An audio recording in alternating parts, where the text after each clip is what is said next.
And welcome back to Panic Butter. This is Tony. Hey, today we're going to do something different. We're going to check out the lost history of Earth. You know what it is? You might want to pay attention. If it's real, if any of this is real. Oh my. What do you think? I've added some good AI to help it out. When you listen to this, you think, is it real? Where did it come from? And does it exist? Let's get into it. Here we go. Small machines have been discovered that were built so long ago that no one really knows for sure who built them. They cannot be replicated, and no one knows exactly how they were built. Now, I'll give you an example of the Andromedans. The Andromedans are approximately 43 to 4,500 years more advanced than we are technologically. Now, that's in our years, all right? Now, in our years here, need more leash. Okay, a year for us equals 365 days. Okay, this is one rotation around our sun. The Andromedans count years in a completely different way. In fact, almost all the extraterrestrials do.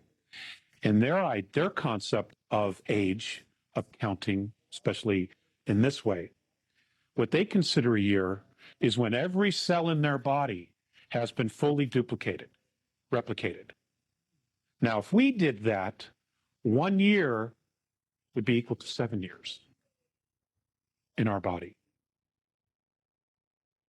Okay, so it takes approximately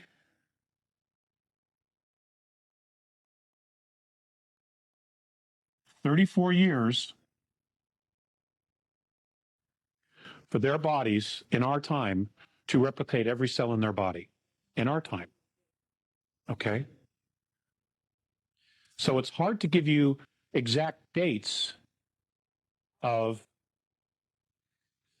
when they say something happened to put it into our timeline, okay, of years, okay? Because in reality, if I say it was 4,000 years ago, then it's a lot longer than that, okay? But they've had a very hard time explaining to me exactly in our Earth time because they don't deal with the concept of time. You know, they just don't. All right? So, but I'm giving you these numbers in Earth years just to give you an idea of how vast our history is, okay? Now,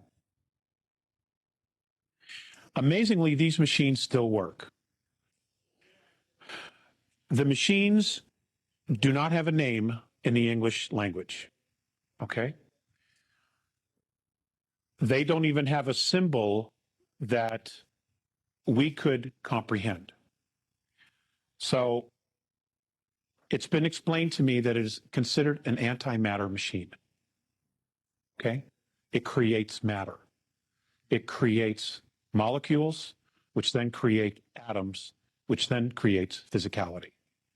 And these are actual machines. They're like computers where you can program it for what you want, and this machine will literally bring it forth and manifest it. And there it is, physically there.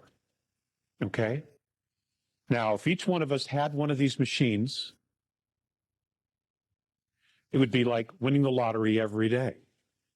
You know, Mike likes to do VWs. He could make himself a new VW as soon as the new models came out, as soon as he knew what he wanted. Okay? I could create a babysitter. You know, so that my wife and I could go out. Okay, and that's what now. Apparently, there are 7 of these actually working, and 7 different races have one of these machines.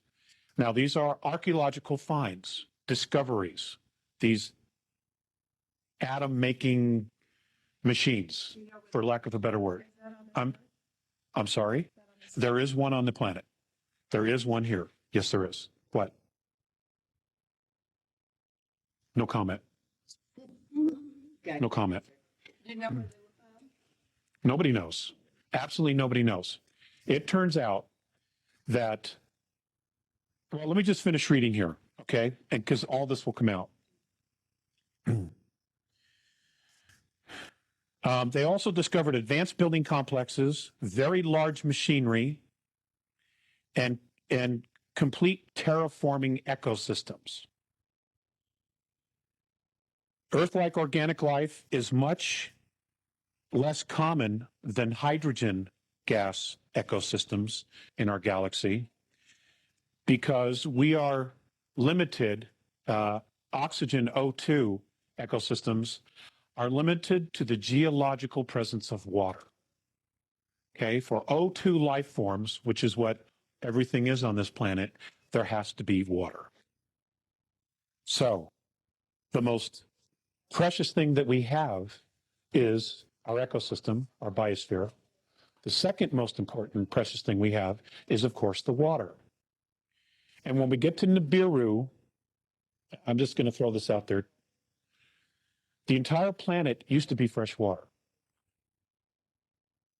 Okay? Our entire planet used to be fresh water.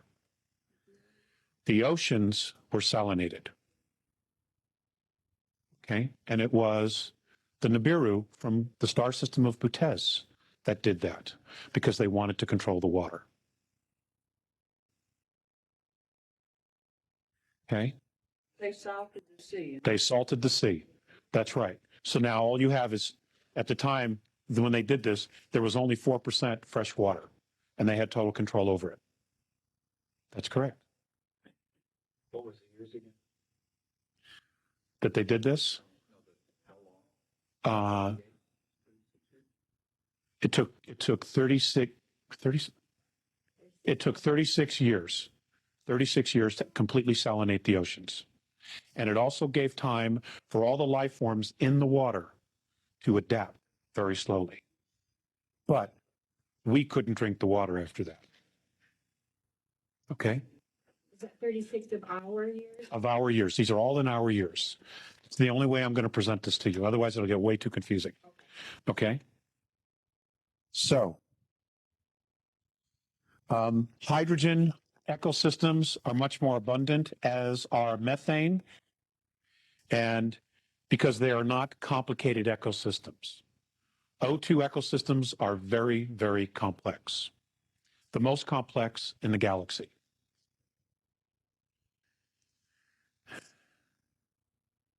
Archaeological evidence, records, and legends point to the founders, quote unquote, the Patal, as the creators and caretakers of this galaxy. The disappearance and or extinction of the founders appears to be deliberate. And what that means is, and how it's been explained to me, when they use, we all know what disappearance means, but to the Andromedans, when they refer to extinction, if there is no physical record of them on third density, they're extinct on third density. That doesn't mean that they're gone. It could be that they evolved or ascended to a higher frequency, or they dropped down to a higher frequency to create third density, and when they were done, they left. But they are extinct on third density. Okay? See, in sharing this information, this particular information that I'll be sharing in the next year, it's important to stretch yourselves to try to think holographically here, okay? Because there are so many implications to this information, and it's difficult to try to express that because the English language is so limiting, you know, to try to give you a concept about how this was all done.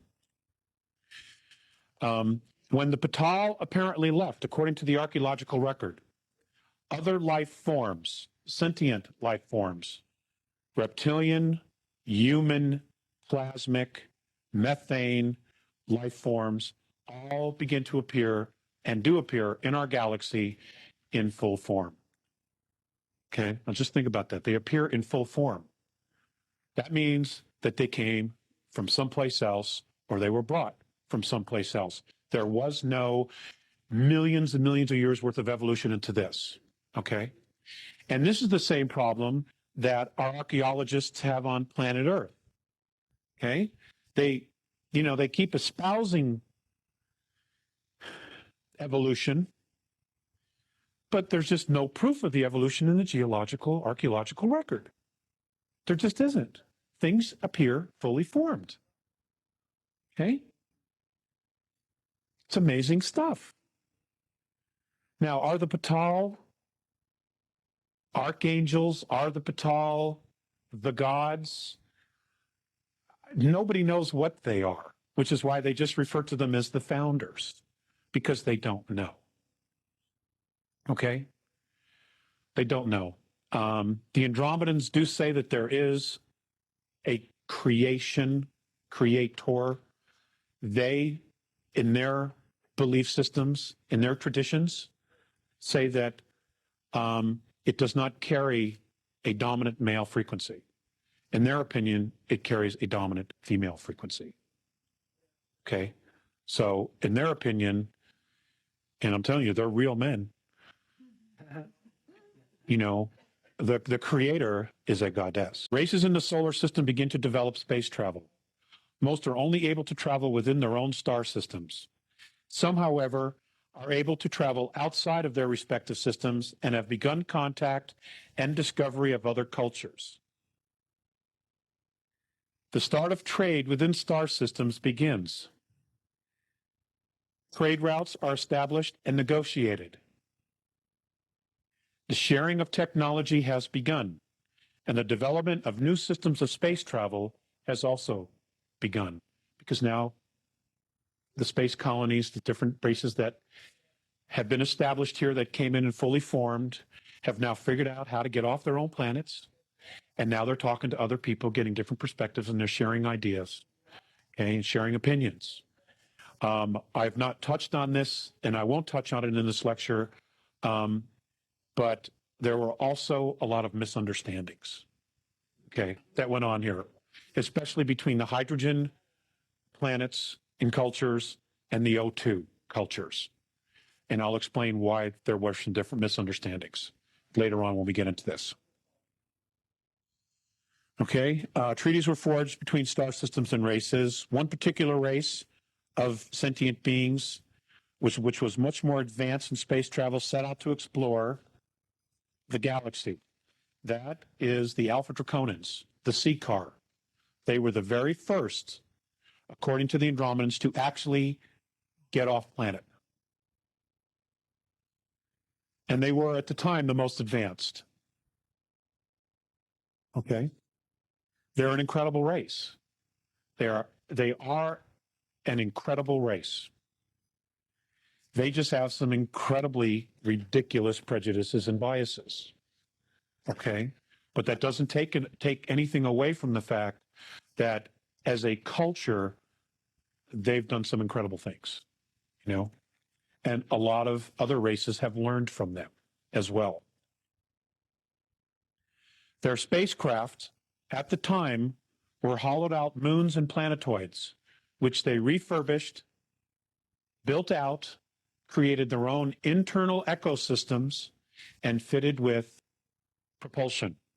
Some of that using fuel, which is not oil like we have here, but it was some kind of a gel that was mined in their star system.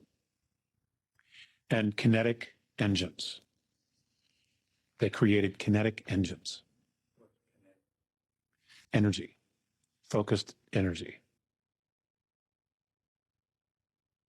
Electricity, a type of electricity. It's my understanding. Let's hold the questions. Let's hold the questions, okay? I have a lot of material to go through. The Mesozoic era, which is 245 million years ago to 65 million years ago. Robin, write down your question, okay, please. Okay, Earth taught history. Mesozoic means middle animals. It is the time during which the world's fauna changed drastically. Now, it didn't change before, but now suddenly it does. And great change in terrestrial vegetation. The dinosaurs evolve. Well, they show up out of nowhere. Okay, and evolve in the Triassic and then Jurassic eras, only then to become extinct. Another planet-hitting asteroid hits the Earth in the Atlantic Ocean off the coast of Colombia, what is now known as Colombia. Now, were they deliberate? Nobody seems to know if they were or not. But what's interesting is that every time the planet gets hit with an asteroid or there's a pole shift, there's a radical change in the Earth's ecosystem. And what happens is it becomes more and more friendly for human life. Okay? 244 million years ago, we could not live on this planet. There were just too many things out there that would have hurt us. Okay? Extraterrestrial history, 245 million years ago to 65 million years ago. Many planetary civilizations have full space travel. Interplanetary trade is extremely established, and the need for natural resources increases and causes the exploration of the galaxy by advanced sentient beings.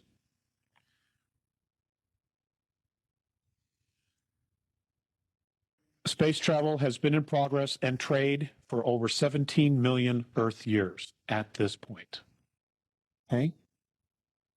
17 million years. Look at what we have accomplished in 4,000 years. Okay? Look what we've accomplished in 4,000 years. Okay? And we know we've been held back, and we also know that there's technology that's been hidden from us. Okay? So, the most well-established star races are the C car of Alpha Draconis, or Draco, the Orion star civilizations, and the Lyra Vega star system. Colonization is in full swing. Many planetary alliances set up rules of colonization and are now reaching further and further out into the galaxy.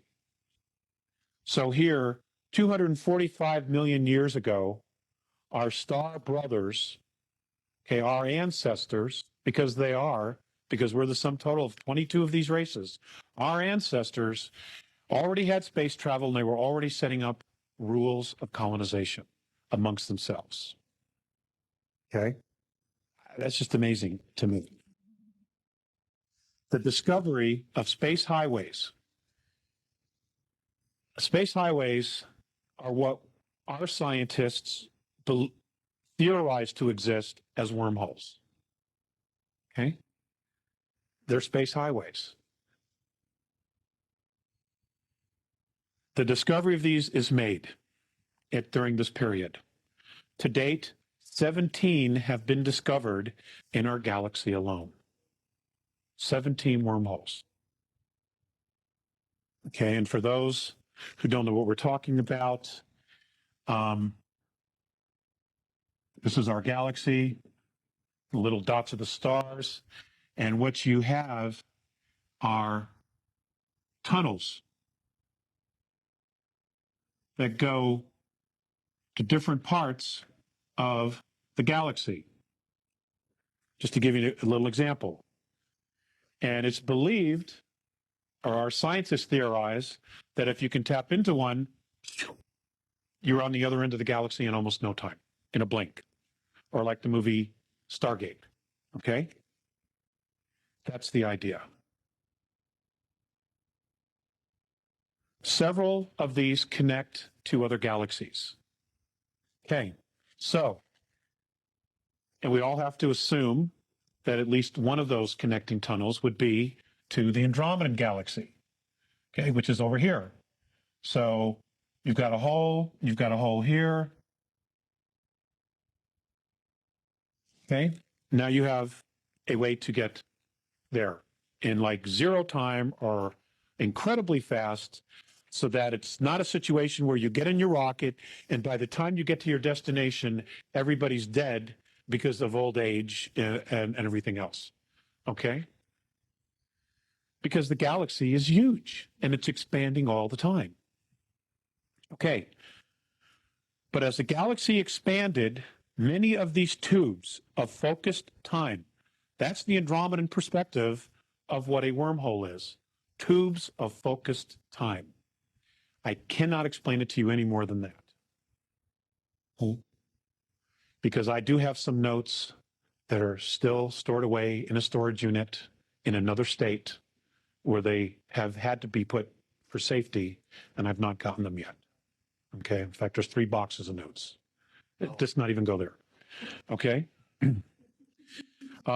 These 7, I'm sorry. Some of these tubes have snapped. In other words, as the galaxy expanded, okay, there were breakages in these wormholes or space highways. No galactic races to the present time, and this is as of 11 months ago, Earth time, okay, knew how they were built or who they built them or who built them, and they can't be repaired because we don't know how they were built. Nobody knows how they were built, okay? There is an assumption by many that the founders created them, which is how they were able to do all of the terraforming and echo building in the galaxy in preparation for life to be introduced here. There is an assumption that that's who built it. The truth is, we don't really know for sure. It could have been built by someone even before them. We don't know. Okay? Because according to the Andromedans, third density as we know it is 21 billion years old. Okay? The universe that we know of, which includes all the dimensions, is 21 trillion years old in Earth years. Okay? Which is a staggering number. Absolute staggering number. Okay, we're going to get to some slides here in just a little bit. Okay. According to Morine and the Andromedans, only 2 of the superhighways, the wormholes, have not snapped in our galaxy. Okay. So out of the 17, 2 are still fully operational. As trade increased, the spread of life forms also takes place. The experimentation of transplanting life forms and vegetation is in full swing. Okay, now let's go back to the dates. 245 million to 65 million years ago. Dinosaurs, birds, and other life forms, fruit trees, are brought to our solar system and transplanted on the 3 ecosystems in our solar system. They are Earth, Mars, and Uranus.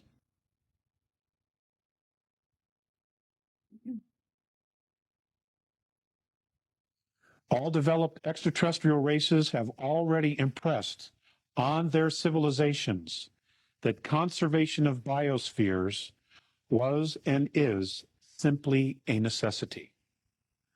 Okay? This is 245 million to 65 million years ago. Okay? They were already teaching their children about conservation of the ecosystem. Okay.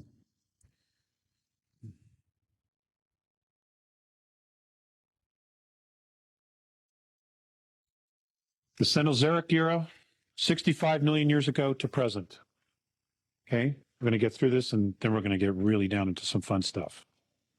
Earth taught history, sometimes called the age of mammals, because the largest land animals and mammals show up during this time. It is also the age of flowering plants, the age of insects, the age of fish, and the age of birds. Okay? Andromedan taught history. Our solar system is being visited more and more. 3 very complex ecosystems exist here already. Okay, we've already covered that.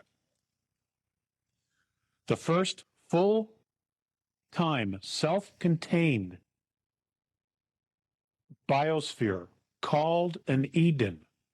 And I'm going to use that word because that's what the Orions called it. That's what the Draco have a different language, but that's what the Orions called it. That's what the Nibiru called it. That's what the Aldebarans called it. And that's what the Pleiadians call it, an Eden, okay? Which is like a garden.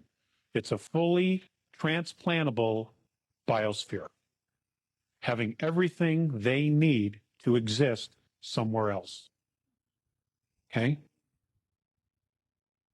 Now,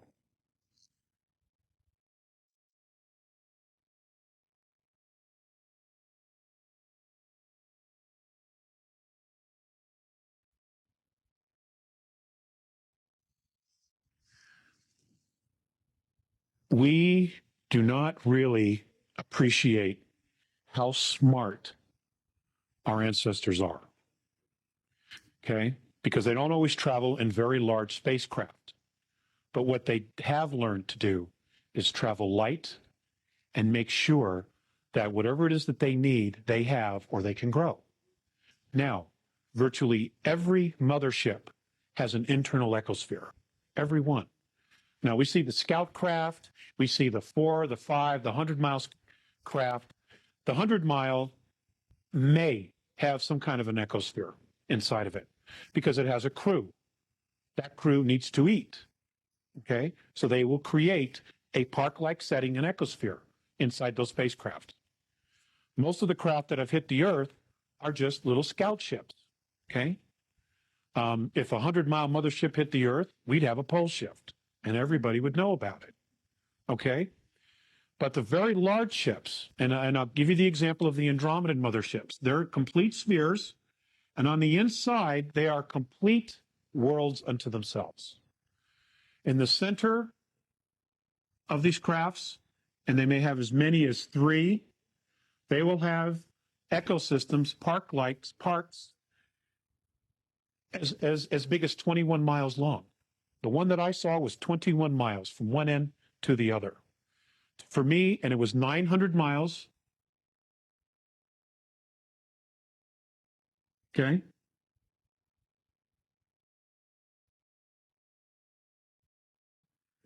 And for me to literally see every inch of that ship would take 25 years.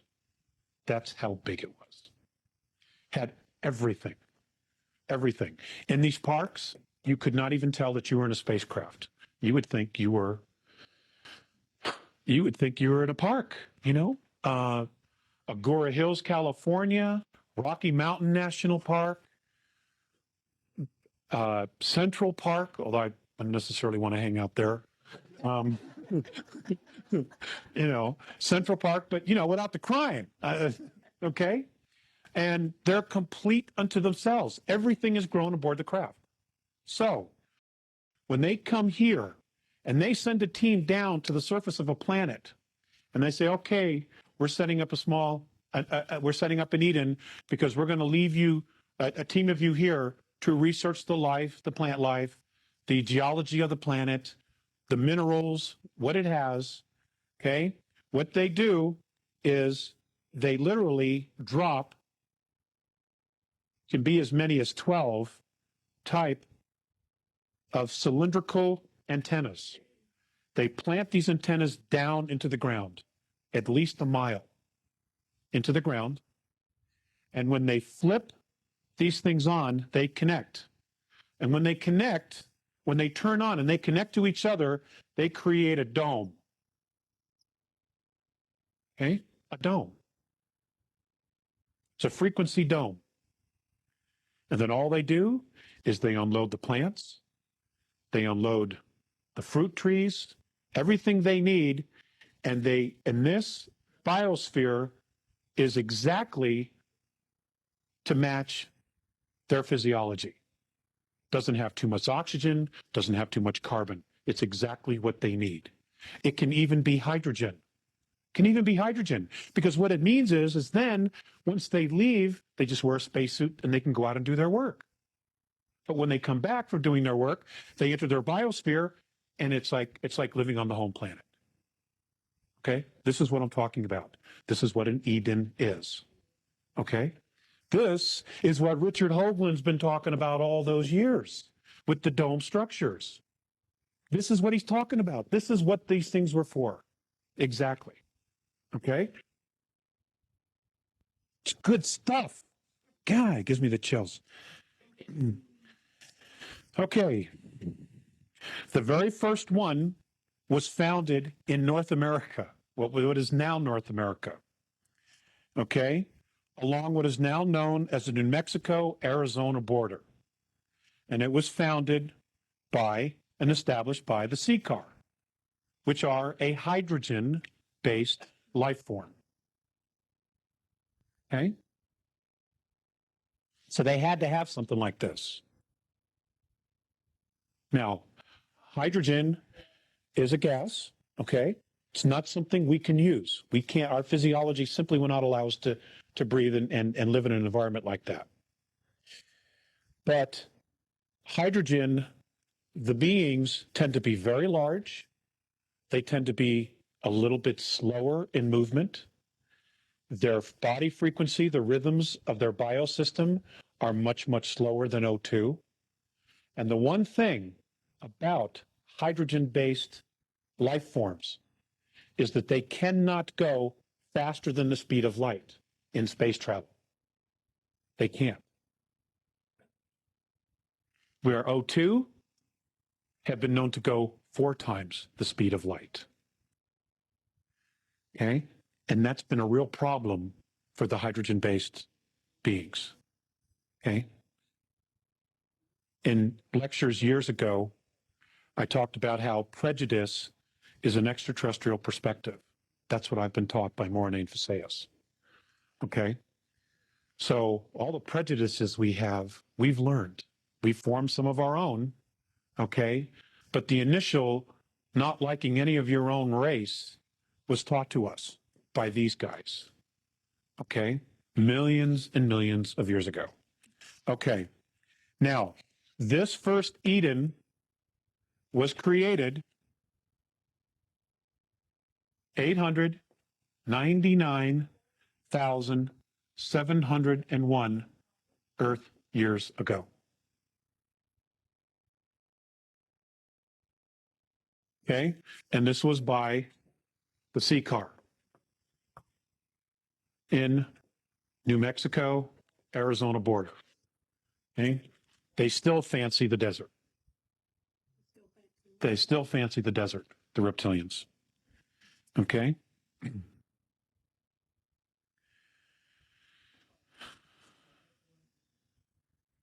This biosphere was first inhabited by caste. Now, the reptilian civilization is 3 castes, is a caste system. Okay, it's a monarchy, but it's also a caste system. And you will find that it is stunningly similar to those in England, okay, in Europe, where you have royalty.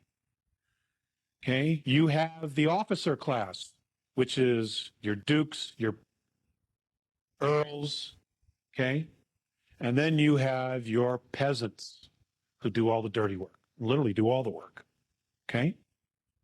It's exactly like that. According to Morine, this first biosphere was built by the officer caste or officer class of reptilian beings, and they were the first to stay here. It was not actual royalty.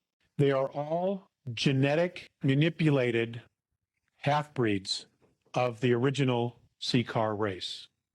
They stand 18 to 25 feet tall and weigh up to 2,500 pounds. They're like Tyrannosaurus rexes. You know, they're monsters. Up to 2,500 pounds. They have black, leathery brown scaled bellies, They have multiple abdomens. They have whiskers along their chin and jawline. They had a mating claw and multiple tongues. I'm going to give you some very specific information. A mating claw.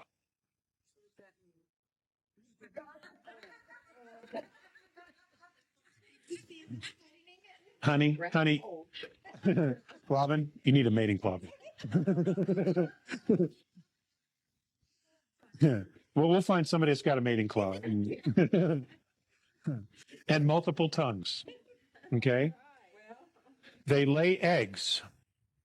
And what is called a battle hormone is used to accelerate the birthing process. Uh-huh. Yes. They are a duality. This is why ancestral females did not participate in war. It's because if they did, there wouldn't be anybody there to help with the eggs. Okay. They also have to be there to secrete this hormone. Okay. I'm only sharing with you what I know about them. Okay. I'm sure there's a lot of questions. Okay. Did not participate in war. Stronger young females were expected to defeat and kill older and weaker leaders in ritual combat. The Seeker race is ruled and managed by genetic lines, genetic lineage. And genetic lineage always follows the mother because you always know who the mother is. You don't always know who the father is. Okay? So, in that particular line, the gals have all the saying. Ruled by a monarchy of a queen genetic lineage, they are one of the most powerful races in the galaxy. They have some of the greatest military might that has ever been seen in the galaxy. And most of the clan members are zealots and will do anything for the glory of their clans, of their lineage.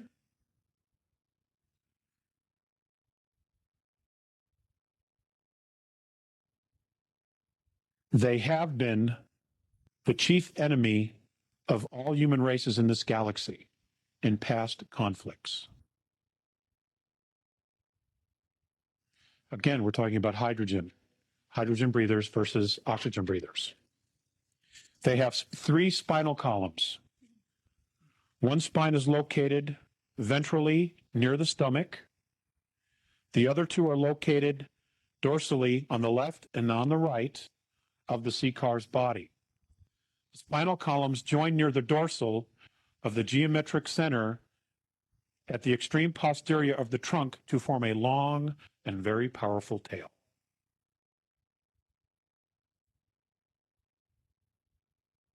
Inside of the hands or claws of the Seeker are jelly-like sacs that excrete various hormones and substances when the Seeker is aroused, either for sex or for battle. The primary purpose of these enzymes is to initiate encrusting of sperm.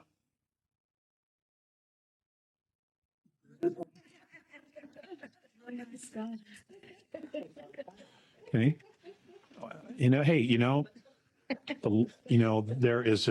There is an amazing amount of life out there. And, they look at us and they think we're beasts as well, honestly.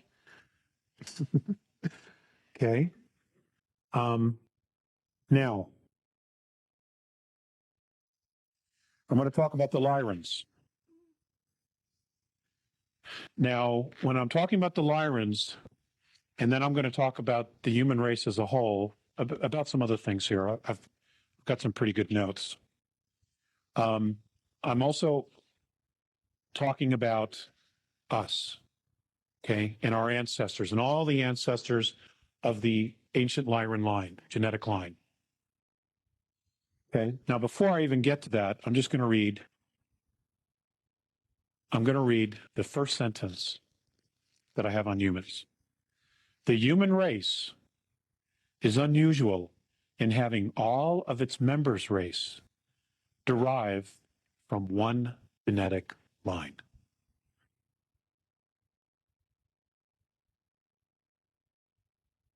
Okay? That's an amazing thing. That is an amazing thing. Okay? So now let's talk about the Lyrans, and then we'll talk about humans some more. Okay?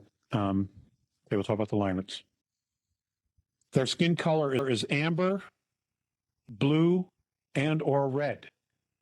The color of the stars in their planetary systems is what caused their skin tint to change.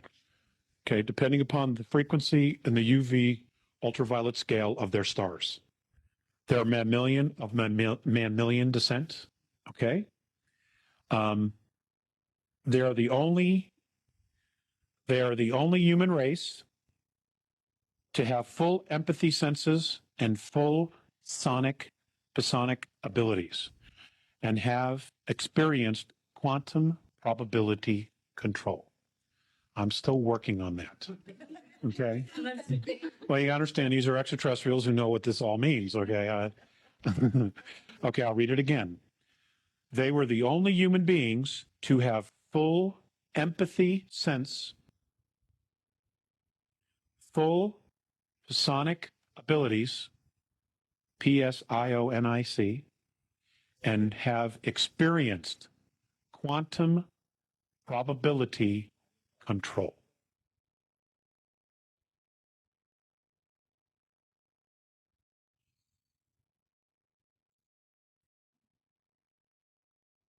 Okay. They are also considered today a retired race that has very little intercourse with other main civilizations. In the past, on Earth,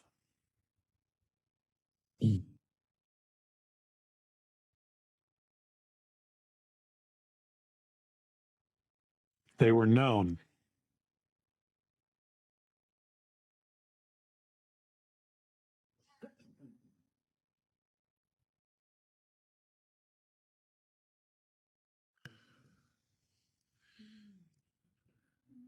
Yes, that's what they were known as. Oh, I'm sorry. Bodhisavita. It's Bodhisattva.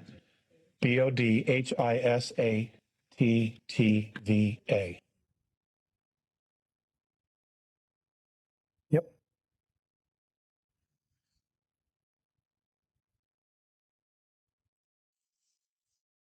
Ta-da.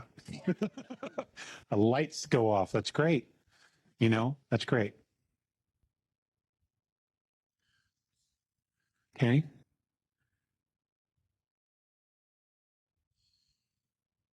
They have been known to monitor and provide guidance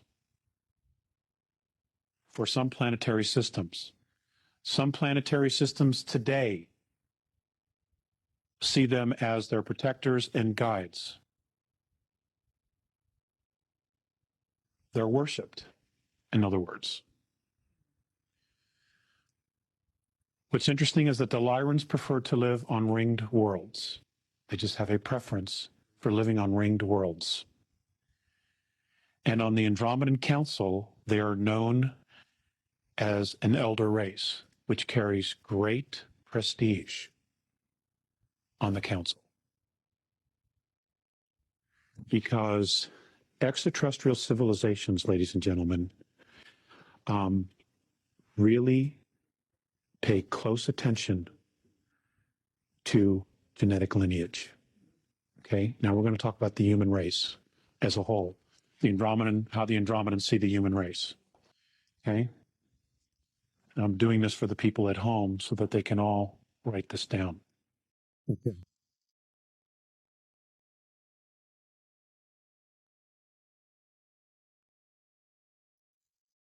Some of this will be a little bit familiar because I've touched on it, but we're going to talk about it again.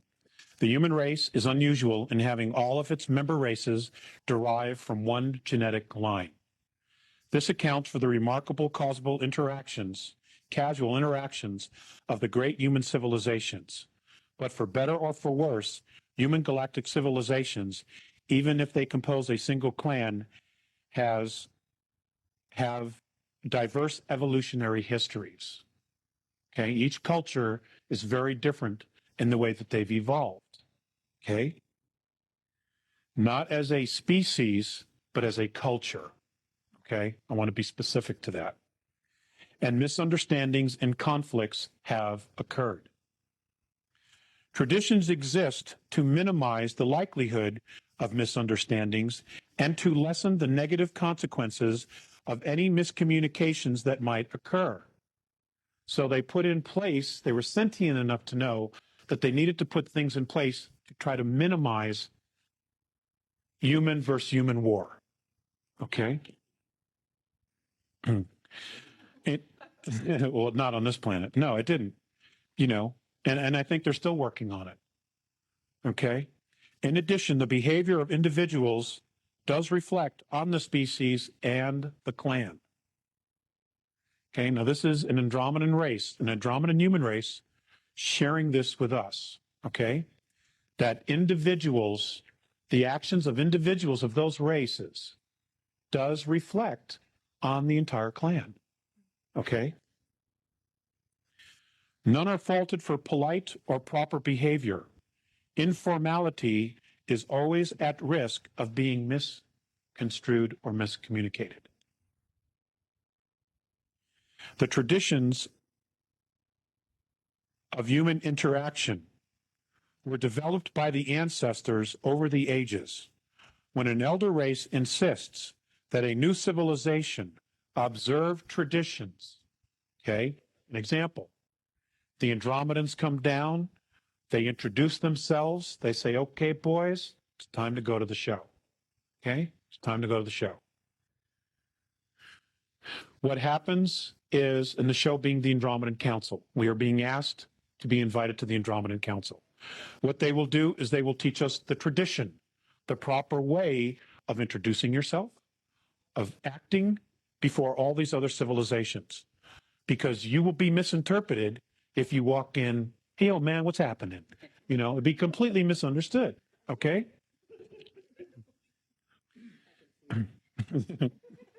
Yo, blood, what's up?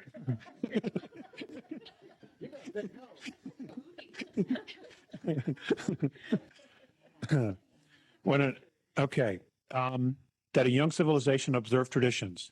It helps the young races build a culture that will function well in galactic civilization, as well as help guarantee that this young race will become a virtuous and productive member of the galactic commonwealth. That's exactly Mornay's verbiage. I took it word for word. The galactic commonwealth. Okay? It is important that all humans be as polite as possible. This helps both the young and the old cultures, because many old are socio-biologically dependent on ritual. They have become so conditioned that this is just the way you do it. And their civilizations, their traditions are so deeply embedded that they're not going to change. Okay? We have that same situation here on our planet. We do. And can be psychologically disturbed by informal and rude behavior. That's what he says. If the occasion calls for it, apologize, and then speak only when spoken to. Never touch a fellow elder race person unless you are specifically asked to. Now, that leads me to something that I was taught, which I did when I was brought on board and I met other races. And this is what the Andromedans do when they meet another race, okay? And I was taught to teach this to everyone here, which I've done, so I'm going to do it again. When you have a contact and you're standing before an extraterrestrial or extraterrestrials, You stand, yourself square. You bow, never taking your eyes off of them. And you say, it is the manner and custom when entering my space that permission be asked. You say it very clearly, because what you are doing is you are declaring your sovereignty and you are declaring your space. All right? Because we are not that well thought of. So it's important to do something like this. You got 10 seconds to make a good first impression. It is the manner and custom when entering my space that permission be asked.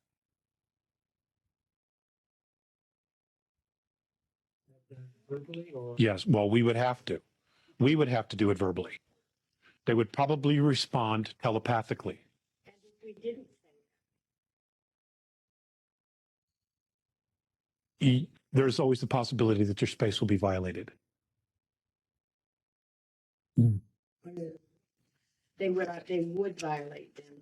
Well, the Greys would. The Dows would, absolutely. Uh-huh. But nobody knows to do that, And besides, they wouldn't approach you that way. They always steal you out of bed, because they're little friggin' cowards. No, I don't have any charge on that. Okay. Physically disturbed and spoken to. Most human galactic races have 3 languages. And these difference markers are formal, informal, and differential. Now, the differential apparently is what's used in a lot of politics, galactic politics, that particular language. The formal is when you are addressing your own race, like State of the Union. It's also when you are talking to elders. If I'm a young person, I'm a young Terran, and I'm addressing an elder of my race, I'm to use the formal. Okay? The informal is informal. Yo, blood, what's happening? Okay? Okay. The informal marker is not used ever in public. Always ask if both parties are comfortable with the informal language. So I would have to say, Mike, do you mind if I talk trash? And Mike would have to say, sure, man, talk trash. Okay, and then we're both agreed and I can talk trash. It's probably a bad example, but okay.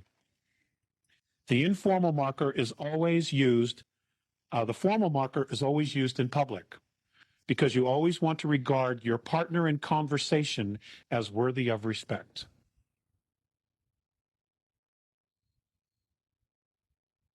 The prestige of a mature race is always subject to debate. The general rule of respect, the general rule is the first measure of the general rule of prestige is number 1, the age of the race. Okay? The age of the race. The second index is the race's lineage. Okay, it all comes back to genetics. The third index is the number and size of the race, or the clan, or the tribe. Okay? In standard introductions, always include identification by full name, species name, any relevant titles, and your home planetary system. Which is the plan. Yes, which is the clan. Name, rank, Serial number. Name, rank, species name, and planetary system. Earth, Terra 3, or Sol, S-O-L, Terra 3, because our star is known as Sol. We are Terra, which is third planet, okay, third rock from the sun. Now, if you were in Mars, you would say Sol, Terra 4, okay? Okay. Okay, we covered that. I'm going to talk about the Greys. The Dows, D-O-W, is how the Andromedans refer to them. Militant race, known to be very hostile to humans. Humans have never been able to successfully negotiate with the Dows. Okay? I'm sure that our military wished they knew about this in the 50s. Okay? Because, they made agreements, they signed treaties, and the Dows have never kept one of them, but they're so technologically advanced that we're having a hell of a time getting rid of them. Okay? No, humans. If it was if Morne meant specifically Earth, he would have said Terrans. Okay? But apparently everybody's had a lot of problem with them. Okay? They are known in the inner circles as a pain in the ass. Okay? That's informal. That's informal, yes. I'm sorry I didn't have permission to be informal. Consider it family. I do, actually. I love the small settings. Most avoid them at all costs. They have little empathy, if any at all, for human races, and believe that unworthy species will one day be exterminated. They have participated in all wars of enforcement. I want you to hold that thought. I want you to write that down. Wars of enforcement. Okay? Because we're going to come to that. We're going to come back to that. Yes, they are. The original ones are. Okay? They are, in fact, hydrogen. He was probably wearing some kind of an apparatus. The original, the tall, spindly ones. Yeah. The little ones, the ones that do most of the dirty work, they're, of course, just organic clones. Okay? And they've been, genetically bred to, do the dirty work in O2 biospheres. Okay. They have participated in all wars of enforcement declared by the reptilian alliances. Now, humans have also had wars of enforcement. Okay. And have been attributed with 3 accidental extinctions in the last 10,000 years. The Dows, yes, have been implicated, or these 3 accidental extinctions have been attributed to them. Okay. I didn't say humans, extinction of humans. I didn't say that. Okay. Let me read it again. They have been the Greys, they have participated in all wars of enforcement declared by the reptilian alliances and have been attributed with 3 accidental extinctions in the last 10,000 years. Didn't say who. Okay, so I'm not going to say, yeah, it was humans, because I don't know that. The fact that they exterminated a race is enough for me. Okay. They are under investigation for excessive genetic manipulations of at least 2 races. Your Earth race being one of them.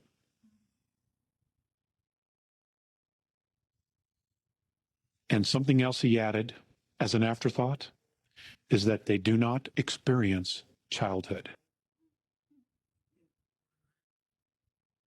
It's probably why they're all tweaked. Okay, they don't experience childhood. Okay, wars of enforcement.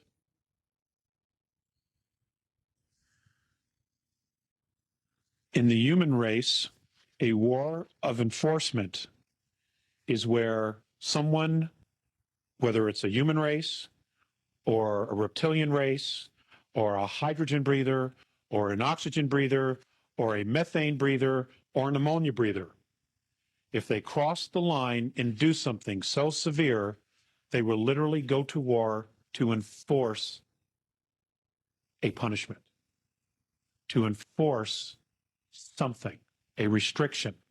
They will do that. What is going to be happening here in our solar system in the next couple of years is being classified as a war of enforcement. Okay? It's not a police action. They're coming in to kick butt because they've crossed the line. And we're not the only star system. You know, there are 21 other star systems that are having the exact same problem that we're having. And that was deep, huh? What do you think? If it's any of it's real, it is amazing. Can it be put together? Will any of it ever happen in our lifetime? Thanks for joining me. Hit that subscribe button. See you next time.